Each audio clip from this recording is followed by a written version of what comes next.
In tonight's Corner Office, on a mission to save children in need with one surgery at a time. That's the focus of a group known as Surgeons of Hope, an organization that provides life-saving heart surgery to children who lack the resources for proper care in many of the most remote areas around the world.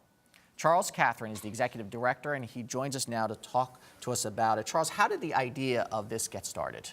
Well, first of all, thanks for having me, Andrew. And no, back in the 70s, when we thought of this issue, which, heart conditions for children in developing countries is a leading cause of mortality. And in the 70s, they thought that the issue was to bring back those children to America or Europe to be operated, and we thought it was not efficient. So Surgeons of Hope started 14 years ago, and we decided to go there in developing countries. And go where the patients were. Where the patients were, and to help them by building facilities, heart centers, sometimes from scratch. Is the challenge in these areas lack of training of the doctors, or is it lack of money for the most modern equipment? It's a bit of both, but our priority is obviously to form the doctors. The equipment, we can find it thanks to many American corporations, but the issue, is to form the doctors. And so how do you recruit the doctors here? Doctors from all around the world, basically? Yes, we're very fortunate. I mean, I'm French, and we have lots of French doctors, but we're an American organization, and we have lots of American hospitals that are with us and that send their best surgeons to our heart centers. You do a lot of work in Africa, for example. How big of a problem is pediatric heart problems? So in Africa or in Latin America, where we work as well, pediatric surgery is very needed. It's the leading cause of mortality for children. And about 1% of every child is born with congenital heart problem. And if they're not operated, they might die. So we decided that it was a priority, and we need to help those governments. And we do so by building those facilities and forming the doctors. And for the most part, are the governments receptive to this? Because there's obviously many different governments in Africa and across the country, and some more friendly to their people than others. Well, that's one of the main factors that we take in consideration when we decide to go to a country. And we are fortunate in Africa. We worked in Senegal and Mozambique, and it was very, very fruitful.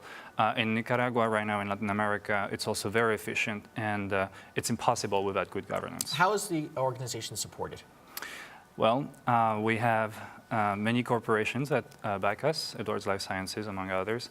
And we are fortunate also to have lots of supporters, and then invite your viewers to go on our website to join the crowd.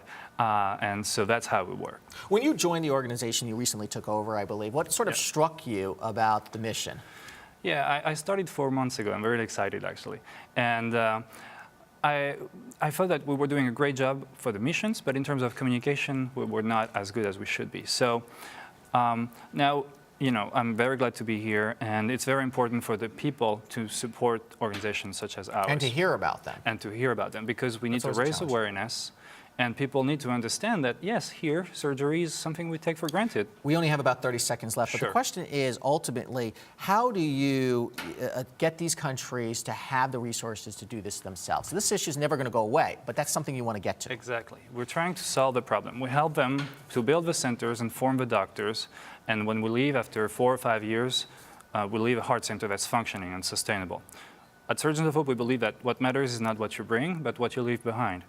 And we help all those countries to be self-sufficient. Okay. Charles Catherine, thank you so much. Thank you very much, Andrew. Andrew. We'll put your website up so everybody can see it. Thanks for coming. Thank you. Next week here on Arise Exchange, we take you to the World Economic Forum in Africa, in Abuja, Nigeria, where we'll bring you the latest news and interviews of leaders from around the world. Let's take a look at the final numbers here on Wall Street. Once again, the Dow Jones Industrial Average, S&P 500, and the NASDAQ all closing up here in the green. I'm Andrew Schmertz. Thanks for watching Arise Exchange. We'll see you again tomorrow.